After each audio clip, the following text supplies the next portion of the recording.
Bem, vamos falar hoje sobre fundações. Na verdade, a gente vai relembrar um pouco uma das técnicas construtivas, né, que vai sustentar o edifício, transferir as cargas que nós já calculamos, né, que é o NK total do edifício. A gente vai calcular aquela carga que está descarregando na nossa fundação, que está descarregando no pilar e do pilar para a fundação. Bom, antes da gente poder determinar qual tipo de fundação, necessitamos realizar a sondagem, e a sondagem vai determinar o tipo de solo, vai determinar qual é a resistência das camadas que nós temos e vai determinar também a ocorrência de algum lençol freático no subsolo, onde está esse lençol freático, então o nível do lençol freático. Bom, dentro dos tipos de sondagem, né, nós temos a sondagem por escavação, por contenção, e nós temos a sondagem, né, que vai me determinar também o tipo de fundação que a gente vai utilizar. Então, quando a gente solicita uma sondagem, a gente vai receber um laudo, e nesse laudo nós temos a planta que vai localizar os furos onde ele foi realizado, nós temos o perfil da sondagem, nós temos os níveis do nosso terreno, as resistências das camadas, isso tudo é informado no nosso perfil de sondagem. Então, a partir, né, da NBR 12 de 79, NB 12 de 79, NBR 8036 de 83, você determina o número de furos mínimos para realizar uma sondagem, certo? Então, nós temos, se nós tivermos, né, uma futura área construída naquele terreno de 200 até 1.200 metros quadrados, nós precisamos de uma sondagem para cada 200 metros quadrados. Se a nossa área construída for de 1.200 a 2.400 metros quadrados, uma sondagem a cada 400, e o que exceder a cada 1.200 metros quadrados. E se for maior, né, aí isso vai depender do tipo de construção que nós temos. É claro que a localização desses furos, o mais correto é que a gente utilize abaixo dos pilares mais carregados. Como hoje a gente já tem a capacidade de verificar qual é o pilar e qual é o carregamento desse pilar que vai descarregar lá na nossa fundação. Então, a sondagem mais conhecida é a sondagem por SPT. Ela também é a mais barata, porque ela exige um equipamento mais acessível e é a mais utilizada.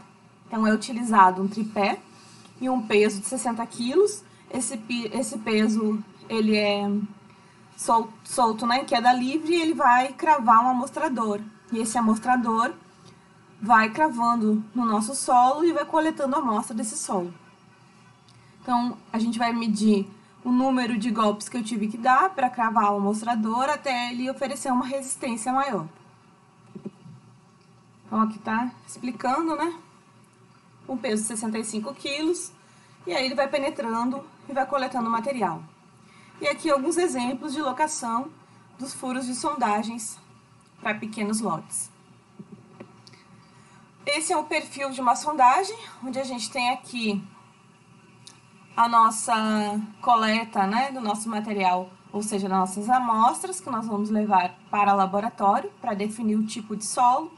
E esse é o laudo técnico que é recebido pelo engenheiro para que ele possa determinar o melhor tipo de fundação a ser utilizado. Os tipos de fundação, né? Nós temos as fundações diretas ou rasas e temos as fundações indiretas profundas. Como fundações diretas, né? Nós temos a sapata corrida ou isolada, o radier e os blocos de fundação. E as fundações indiretas ou profundas, as estacas, tubulões. E aí, dentro das estacas, né, nós temos as estacas pré-moldadas, estacas cravadas ou estacas moldadas em loco. Então, a fundação é um elemento que ela vai receber a carga e vai transferir essa carga para o terreno, seja através da ponta ou seja por toda a área de distribuição dessa minha fundação.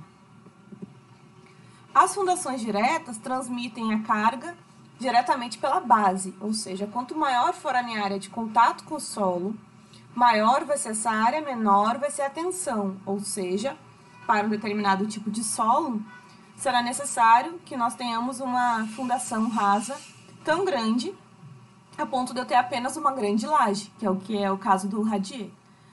Já nas fundações indiretas, a carga é transmitida pela ponta, ou seja, pelo atrito lateral, e também pelo atrito da ponta da minha estrutura.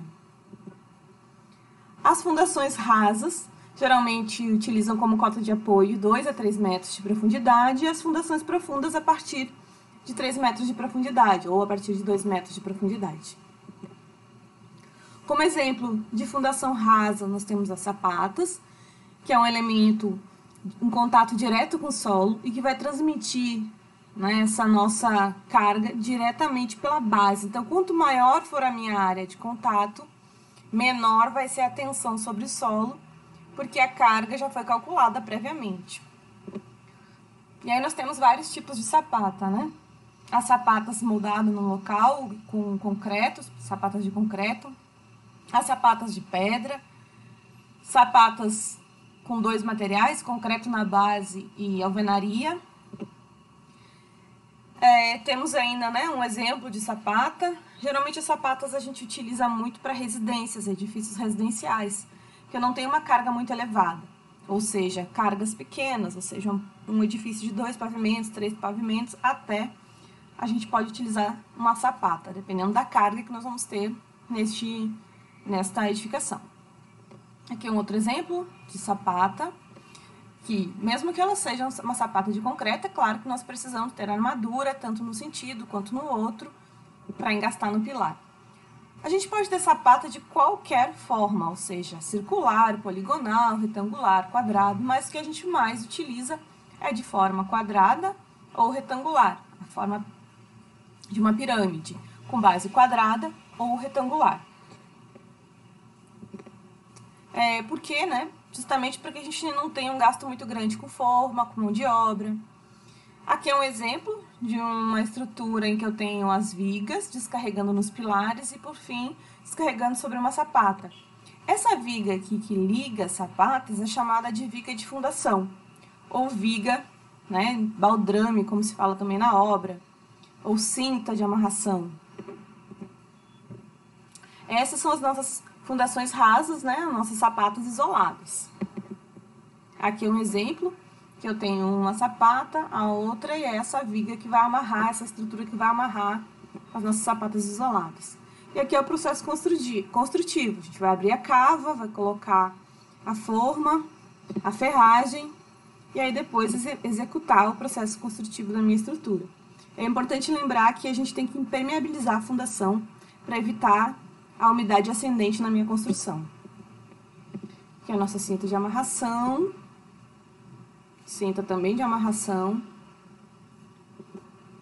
E aqui nós temos um exemplo de uma sapata corrida. Quando é que eu vou utilizar uma sapata corrida? Quando eu tiver várias estruturas de sapatas isoladas, uma tão próxima da outra, que nesse momento é muito mais interessante que a gente possamos resolver a estrutura toda com uma sapata corrida e não apenas várias estruturas de sapata isolada.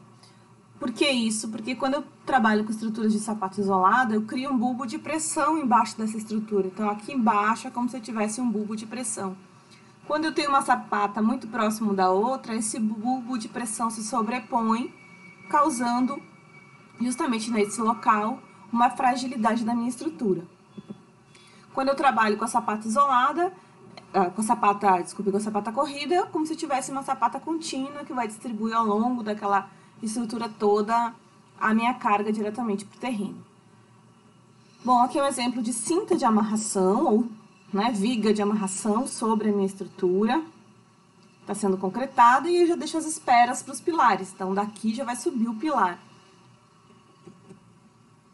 Aqui eu já tenho todas as minhas estruturas, já tenho todas as minhas sapatas e tenho as esperas também já prontas para a estrutura de pilares. A gente já falou.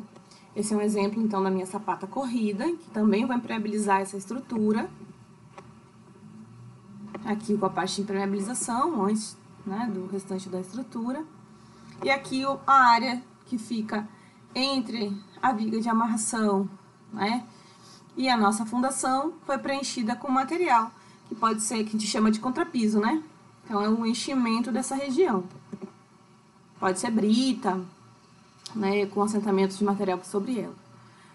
Quando a gente utiliza um outro tipo de estrutura que não a sapata, e aí nós vamos distribuir essa carga toda sobre uma área muito grande, nós podemos utilizar também os radier. Então, os radier é o quê? É uma grande laje, porém a nossa laje tem uma espessura máxima aí de 15 centímetros, né? Quando a gente está falando de laje para um piso de garagem. Já para o meu radier, essa minha estrutura tem que suportar a carga de todo o meu edifício. Logo, essa minha estrutura geralmente tem 60 centímetros de laje. Então, é uma laje? Sim, é uma laje, mas não é a mesma espessura do que a gente já tinha lá numa laje de veículos, por exemplo. Aqui é a minha armadura da sapata, já toda preparada. Quando eu falo para vocês, né, da armadura positiva e da armadura negativa, ou seja, da armadura ativa da minha estrutura. E aqui, minha estrutura, processo de concretagem. Então, o radier, né, que é esse grande elemento de fundação, vai receber os pilares e vai passar essa carga diretamente para o solo, para uma área muito maior. Se ela tem uma área muito maior, vai gerar uma tensão no solo menor. Aqui já deixo as esperas, os meus pilares. E aí, tem todo o processo de construção do radier. Aqui para vocês verem, né, já, o radier já com o processo de acabamento para receber o contrapiso. Isso são as minhas fundações rasas. Como fundação rasa, a gente também tem o bloco. A única diferença do bloco, a grande diferença do bloco de fundação como estrutura de fundação rasa para uma sapata é justamente a sua forma. O bloco de fundação, ele ainda é um pouco maior do que a sapata, e toda essa área de concreto apresenta aí, esse prisma apresenta também na parte interna toda a ferragem para suportar as cargas. Esse é um exemplo de estrutura de planta de forma, e aí planta de forma nas minhas fundações. Então, aqui eu tenho a planta baixa, ou seja, a planta de forma de cada uma das fundações, cada uma das minhas estruturas. Aqui o contrapiso, em que eu tenho a laje. Entre essas estruturas, as minhas vigas, certo? A cobertura que ele está entendendo isso aqui como se fosse o piso da garagem, por exemplo. Aqui é a minha sapata, embaixo desse meu pilarzinho aqui eu tenho uma sapata, e eu tenho aqui essa laje que vai descarregar em cima das vigas. E essa viga, nesse caso, é a minha viga de amarração, é a minha viga em que eu vou amarrar a minha estrutura e que vai receber as cargas da minha laje e vai transferir para os meus pilares. Aqui também a gente utiliza bloco quando a gente trabalha com estruturas de fundação profunda. Por quê? Por exemplo, quando nós trabalhamos com estacas, nós temos 3, 4, 5 estacas para receber uma carga. E aí, como é que a gente vai descarregar esse pilar em cima das estacas, em cima daquele paliteiro? Eu preciso criar um bloco para que essa carga do pilar descarregue em cima desse bloco e o bloco descarregue em cima das sapatas, distribui em cima das sapatas, que é o que a gente chama de bloco de coroamento, que a gente chama de bloco de fundação, para bloco de cabeça de estaca também na obra, você vai escutar bastante esse termo. Aqui é um exemplo de bloco de fundação, essa água, claro, que tem que ser drenada, né, mas já está toda a ferragem ali. Já tenho aqui a minha forma, aguardando para a concretagem do meu bloco. E aí nós vamos para as fundações indiretas ou fundações profundas. Como o nome já diz, né? É uma fundação que tem uma profundidade maior do que a fundação rasa, a profundidade de apoio e a profundidade também, e essa minha resistência não vai se dar apenas pelo apoio da ponta, mas também vai se dar pelo atrito lateral do meu elemento que vai ser construído. Nós temos 4 exemplos aqui de fundação, como fundação indireta, fundação profunda, a minha estaca, nesse caso a minha estaca pré-moldada, aqui um tubulão, né, utilizando como tubo, né, um tubo metálico, mas também pode ser um tubo de concreto, e aqui na parte de baixo eu preciso de uma pessoa para fazer o alargamento da base. O outro exemplo, que é uma estaca Strauss. Essa estaca é uma estaca moldada em loco. aonde eu vou colocar a minha ferragem aqui, vou colocar nas laterais a minha estrutura e também, né, vou executar a concretagem. E nós temos a estaca tipo Frank, também conhecida como estaca raiz, onde, nesse exemplo anterior, a estaca Strauss, o que acontece? Geralmente eu posso utilizar uma perfuratriz para executar essa minha perfuração do solo e esse meu buraco, onde vamos dizer assim, né, o comprimento da estaca. Já na estaca tipo Frank, ela é moldada no local, e nós temos, né, a utilização do apiloamento, ou seja, a gente vai injetar esse concreto, e aí quando a gente for injetar esse concreto, ele vai penetrando no solo como se fosse a raiz de uma árvore, por exemplo. Mas aqui na parte central, a gente também tem a ferragem. Então, as estacas. As estacas, geralmente, são elementos pré-moldados, né, que a gente vai receber na nossa obra. E aí nós temos vários tipos de estaca. A gente tem estaca cravada, deixa eu voltar aqui. A gente tem estaca que pode ser estaca cravada, estaca prensada ou estaca por vibração. Isso para estacas pré-moldadas. Se a estaca for moldada em loco, como a gente já falou, nós temos estacas Strauss, que é essa anterior aqui, e a estaca tipo Frank ou estaca raiz. Então, os meus elementos, né, de fundação executados com auxílio de ferramentas e equipamentos. E a resistência desse material vai se dar pelo atrito lateral pela ponta da estrutura. Então, os nossos principais cuidados que a gente precisa ter com uma estaca é justamente verificar a estabilidade das construções vizinhas, principalmente na estaca por percussão, em que eu vou soltar o material e ele vai bater na minha estaca. Esse procedimento pode gerar vibrações, o que pode ser transmitido para as fundações das construções vizinhas, gerando trincas e rachaduras. Então, antes de começar uma obra, eu preciso fazer toda a parte de levantamento de danos ou levantamento do que está acontecendo nas minhas fundações vizinhas, nas minhas construções vizinhas. As fundações indiretas e profundas, como a gente já falou, né, nossas estacas, elas apresentam uma resistência pelo atrito lateral e pela ponta. Aqui nós temos quatro tipos de estacas. Concreto armado, apenas com concreto injetado, aqui com concreto armado também, aqui com concreto injetado e essa aqui, né, estacas de madeira. Bom, minhas estacas também podem ser metálicas, podem ser de madeira e podem ser de concreto armado. E aí, se elas forem metálicas, eu posso ter tubular, eu posso ter a minha estrutura de perfil em I, a minha estrutura de perfil em U, minha estrutura de perfil em H. E é claro, né, a gente vai utilizar essa ferragem, esse perfil, como a ferragem da estrutura e depois a concretagem. Então, as minhas formas de cravar a minha estaca, quando as minhas estacas são estacas pré-moldadas ou estacas que vão chegar na obra, a gente simplesmente vai inserir no solo.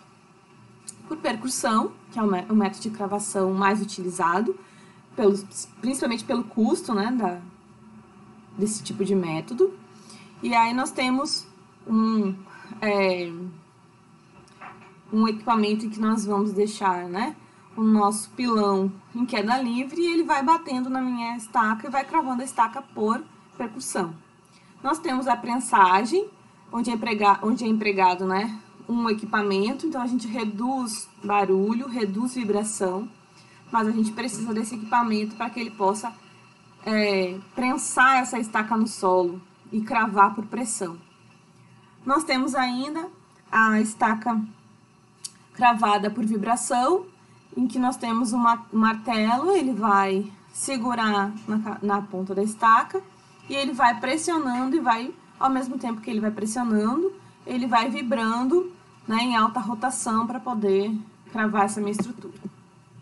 Aqui são os tipos de estaca: estaca de madeira, estaca prensada de concreto, e aqui a verificação, né, do número de golpes que foi dado na minha estaca, verificando se a minha estaca está tudo ok, até o nível máximo da travação. Esse aqui é um exemplo de uma patologia, onde ocorreu, né, quebra dessa estaca. Se acontece a quebra da estaca, a gente precisa cravar uma outra estaca do lado e inviabilizar essa estaca como parte da resistência do material. Aqui uma estaca no perfil em I, prensagem, e aqui nós temos várias estacas de estrutura metálica que também são utilizadas como exemplos de estruturas que vão apresentar resistência por atrito lateral e pela ponta, e ainda após essa cravação eu ainda tenho a injeção de concreto aqui. Bom, aqui a gente tem um exemplo de uma estaca pré-moldada, de concreto pré-moldado, e aí nessa ponta vocês estão verificando já uma marcação que está indicando o nível, né, da minha estrutura. É importante também a gente verificar onde é a ponta da estaca, onde é a cabeça da estaca, porque a gente tem uma concentração maior de estrutura na cabeça da estaca e na ponta da estaca para evitar a quebra do material. Cravação de estacas metálicas. Aqui os vários tipos de estaca, né? Metálica, tubular, de qualquer forma de perfil que a gente pode encontrar. E esse aqui é um exemplo, ó, de bate-estaca, que eu falei para vocês, em que vai soltar esse equipamento aqui em queda livre, e aí ele vai batendo na minha estaca, então vai gerando uma vibração muito grande e um barulho muito grande na vizinhança. Quando eu tenho, voltando aqui, quando eu tenho estruturas de interesse histórico, estruturas tombadas, dificilmente a gente vai utilizar esse tipo de fundação ao redor dessa estrutura. Então a gente vai ter que buscar um outro tipo de fundação profunda que não seja através de estacas cravadas. Então, as microestacas são alguns dos exemplos utilizados. Por que eu não vou utilizar esse? Porque a vibração desse equipamento pode gerar danos no nosso edifício tombado, por exemplo. Aqui nós temos várias estacas que já foram cravadas, e aí nessa parte de cima a gente tem um bloco de coroamento, o bloco da cabeça de estaca. E aqui, né, é o nosso pilar. Então, ó, o pilar descarrega a força aqui sobre esse bloco, e esse bloco vai distribuir entre o número de estacas que eu tenho. As minhas fundações, né, profundas, cravadas, escavadas, elas geralmente utilizam uma perfuratriz para depois introduzir a ferragem e, por fim, colocar o nosso concreto. Essa perfuratriz, né, é um equipamento bem grande, em que nós temos um custo grande para ser utilizada, só em obras de grande porte que vai realmente utilizar uma estaca dessa magnitude. Aqui, como vocês podem ver, ó, é a perfuratriz aqui, fazendo... Então, olha, tem muita sujeira no canteiro de obras. São equipamentos muito grandes, geralmente para solos instáveis, em que eu não posso, né, gerar impacto porque eu tenho uma vizinhança muito próxima. E aí, após realizar essa perfuração, eu posso utilizar, né, a minha estaca tipo Strauss, que eu vou colocar o meu concreto e vou apiloar esse concreto e ele vai penetrando no solo. Aqui é um exemplo de estaca. E aqui todo o processo construtivo, né? Vou colocar o concreto, vou apiloar esse concreto, depois que eu crio esse bulbo aqui na parte de baixo da minha estaca, eu vou colocar a minha armadura e, por fim, injetar o concreto. Aqui a colocação dos tubos. E aqui ficou, né, as 4 estacas aí previamente já concretadas.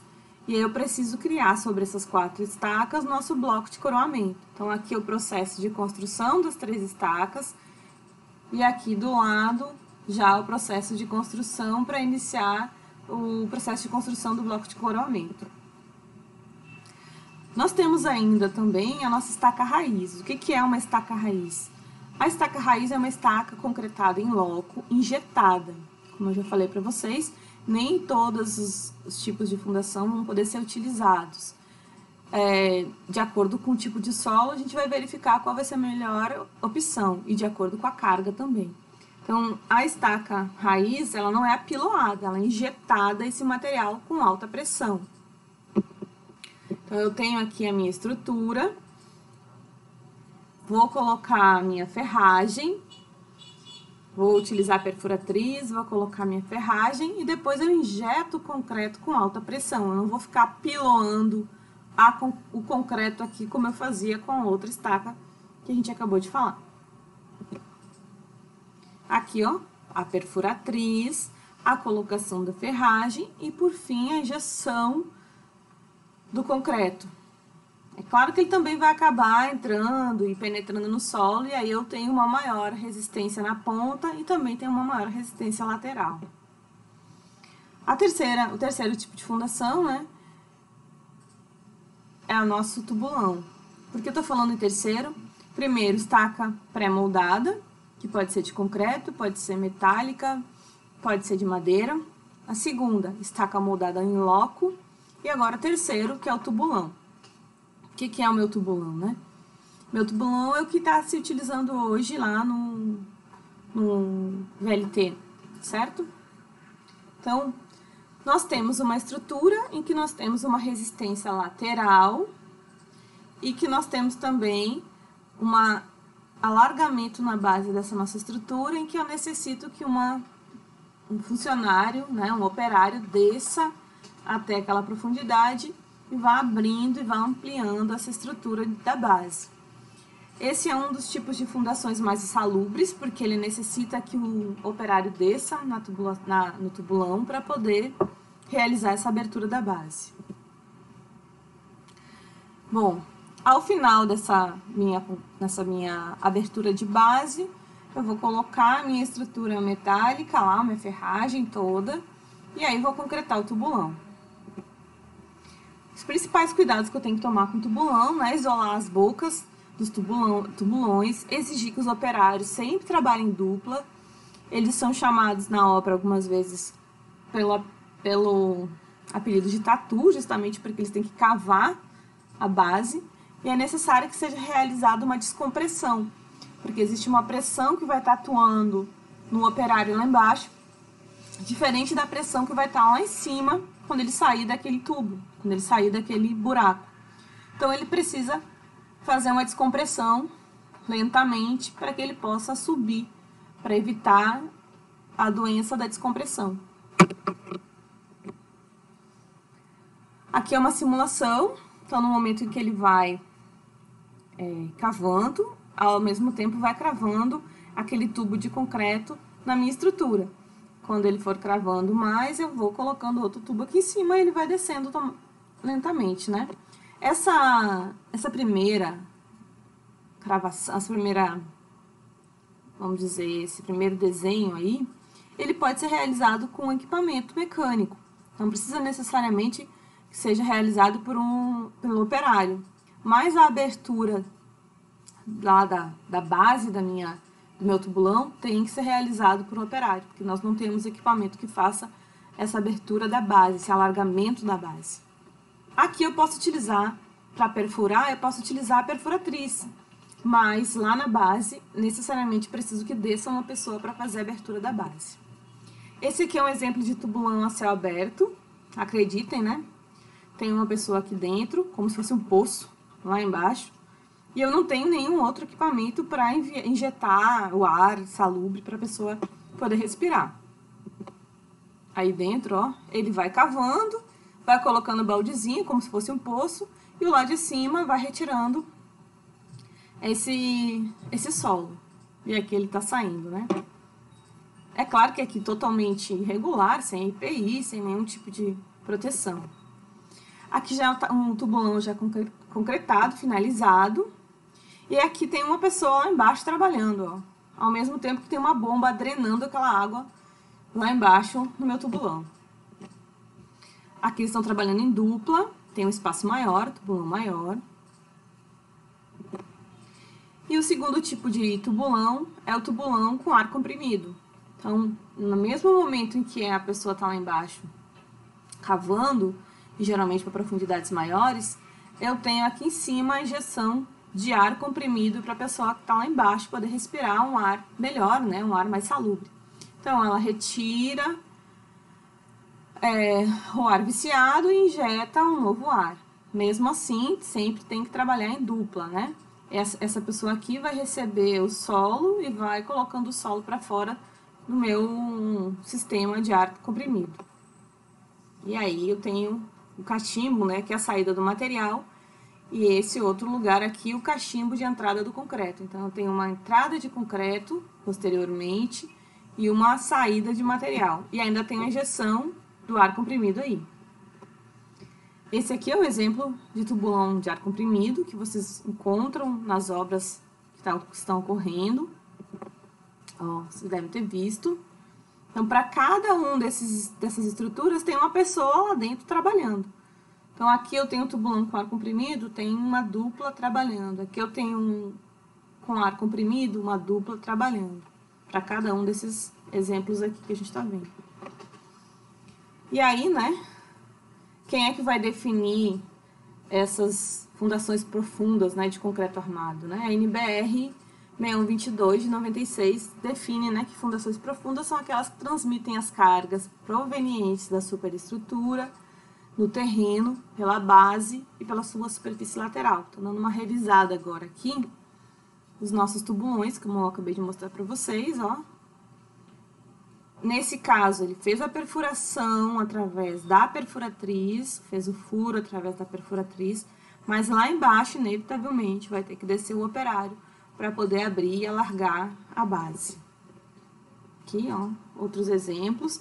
E aqui já aconteceu a colocação da ferragem, a pessoa já saiu desse local, os operários já saíram e eu já estou introduzindo concreto na minha estrutura. Bom, o que eu tenho quando a gente calcula um tubulão, né? Quando a gente prevê a estrutura de um tubulão? Nós temos uma base do tubulão. Nós temos aqui a nossa base do tubulão e nós temos o fuste do tubulão.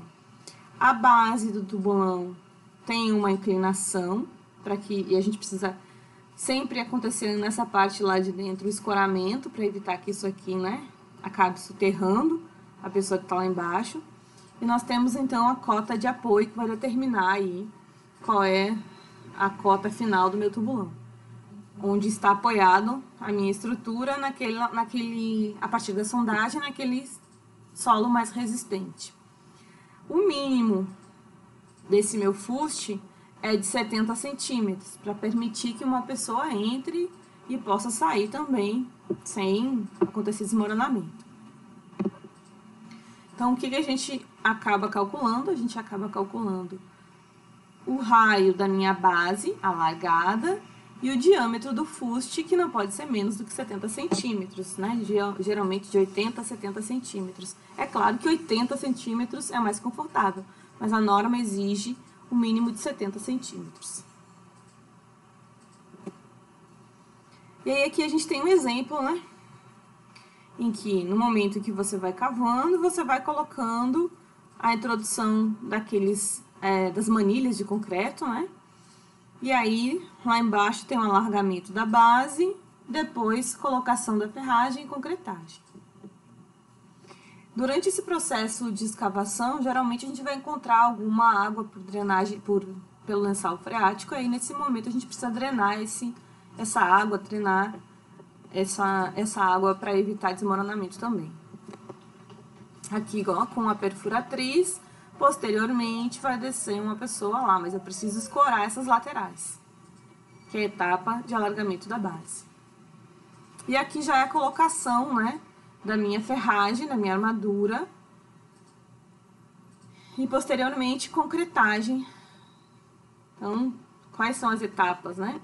Perfuração, que pode ser manual ou pode ser mecânica, aqui é a utilização de uma perfuratriz, alargamento da base, que inevitavelmente necessito do operário, e a colocação da armadura, posteriormente a concretagem.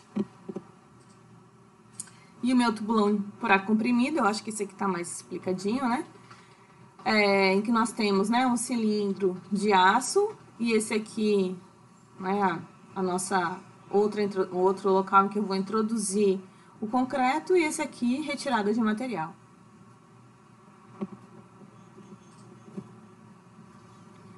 Né, os nossos tubulões com ar comprimido, nesse caso o tubulão está abaixo do nível do lençol freático, E aí eu também tenho que ter a drenagem do lençol freático nesse caso. E o tubulão, né?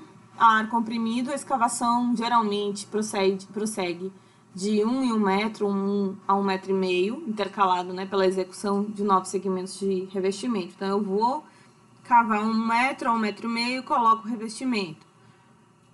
Cavo 1 metro, 1,5 metros, coloco o próximo revestimento para isso tudo não desmoronar. Aqui são alguns exemplos de fundações que utilizaram tubulão, Catedral de Brasília. Então, ela utiliza tubulão, em cada um daqueles pilares apresenta um tubulão e alguns outros pontos, né? O ponto central tem um bloco e tem uma estaca e o bloco de coroamento. Então, aqui, ó, o tubulão nas pontas e o nosso eixo central apresenta, né, as estacas. Essa minha estrutura toda descarrega em estacas e sobre a cabeça da estaca eu tenho justamente o bloco de coroamento. As pontes, né, geralmente utilizam estruturas de tubulão. Aqui só trouxe um dos exemplos. Aqui os tubulões para pontes. E esse aqui é o projeto de tubulão, execução, né, das minhas estruturas.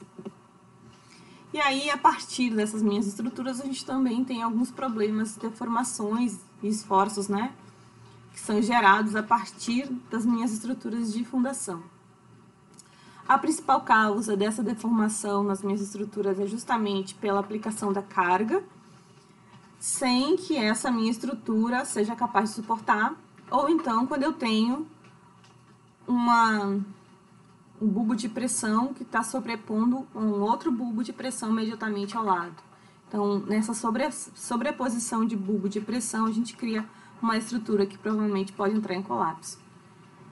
Inchamento do solo pelo lençol freático, deterioração de alguma fundação. Aí aqui tem um exemplo, né, a Torre de Pisa, que é famosa, que sofre recalque diferencial. Então, esses danos, né, geram recalques uniformes, ou recalque total, ou recalque diferencial. O recalque total é quando todo o edifício se desloca, todinho, todo o meu edifício é como se todo o meu edifício estivesse afundando todo junto, sem nenhum elemento afundando mais do que o outro, né? Se ele for pequeno, ele não vai trazer dano. Geralmente acontece uma acomodação, principalmente quando a gente tem aterramento, ao longo do tempo, a estrutura vai se acomodando. Então, você tem um pequeno deslocamento sem, né, grande percepção. Se ele for grande, aí vai gerar danos nas funcionalidades das minhas instalações, questões estéticas. Já o recalque diferencial, ele é muito pior que o recalque total. Não é que o recalque total não seja perigoso, não seja problemático, ele é. Sim, mas toda a edificação está descendo junto. Já o recalque diferencial é quando a gente tem um lado só da estrutura que vai descer, porque a minha fundação, por exemplo, só nesse lado aqui não está suportando a carga e está descendo. Significa dizer, né, que eu vou ter a minha estrutura vai inclinando.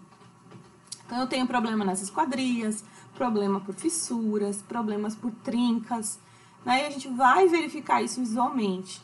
Se ele for pequeno, dá para recuperar, mas se ele for grande, né, com certeza a gente tem que fazer reforço da estrutura em tempo hábil. Reforço na estrutura, e aí nessa parte de reforço, antes de fazer o reforço, eu preciso escorar toda a minha estrutura. Vamos lembrar dos casos, né, das tragédias, das últimas tragédias provocadas em pilares e fundações.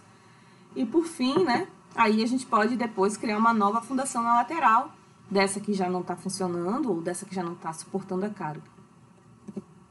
Aqui é um exemplo de tensões, né, que acontecem na minha estrutura, e aqui, né, as tensões que acontecem, por exemplo, no tubulão. Quando a gente alarga a base, a gente está distribuindo essa tensão, a gente está aumentando a nossa área de bulbo de tensão, nosso bulbo está aumentando, para evitar que seja concentrada só num ponto. E aqui é o posicionamento da minha armadura dentro da minha fundação de tubulão. Ou dentro da minha fundação de estaca, né? Nós temos aqui a ferragem principal. Isso daqui é o espaçador. Isso aqui é o que vai me dar aquele recobrimento que eu falei para vocês, o cobrimento mínimo pela norma, exigido pela norma. Esse aqui é o desenho do estribo, que é esse que está aqui bem fininho por fora. E aqui nós temos a armadura principal. E aqui a gente tem um cálculo de pré-dimensionamento de pilar de concreto, em que a gente vai utilizar a carga mínima do pilar, como a gente faz como um pré-dimensionamento de carga que a gente está calculando aí para os nossos pilares. Da mesma forma que a gente está calculando uma carga que está descarregando em cima do pilar, a gente vai calcular a carga que está descarregando em cima da fundação. Nós temos uma carga e a gente tem uma área. A gente quer saber qual é a área que vai suportar aquela carga. E aí aqui é um exemplo, né, do cálculo. Quando a gente calcula o tubulão, a gente calcula como se ele fosse um bloco quadrado. Embora a gente execute ele em forma de prisma, né? Mas para poder executar o cálculo, a gente vai utilizar a base L e a altura desse tubulão. Que a altura eu não estou representando a altura até o fuste, estou representando só a altura do alargamento da base.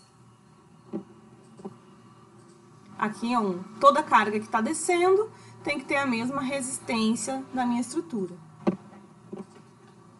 E aqui se for um tubulão circular, né? Nesse caso aqui, o mais comum, com a base piramidal. Se utiliza muito também elipse, né? Na base do nosso tubulão. Esse quadrado aqui é a base menor e esse aqui é a base maior da nossa estrutura. Em segunda norma, para estrutura de concreto armado, a gente vai utilizar o gama do concreto 1,6 para fundação e o gama do aço 1,4. Nosso coeficiente que a gente vai utilizar aqui, ó, como coeficiente de ponderação. O P é a carga, o FCK é o FCK do concreto, e aqui é a área de aço, e aqui o gama do aço. Essa é a minha fórmula. E o P é a carga UNK que a gente está utilizando. Aqui já é uma redução daquela fórmula, né? Uma redução dela. Então, a tensão do concreto lá na base da minha estrutura vai ser 0,85 vezes o FCK do concreto, divididos pelo gama F, vezes o gama C, onde o gama F é 1,4 e o gama C 1,6. E é isso que a gente encerra a nossa aula sobre fundações. A gente está retomando um pouquinho esse assunto, para que a gente possa, na próxima aula, verificar as patologias.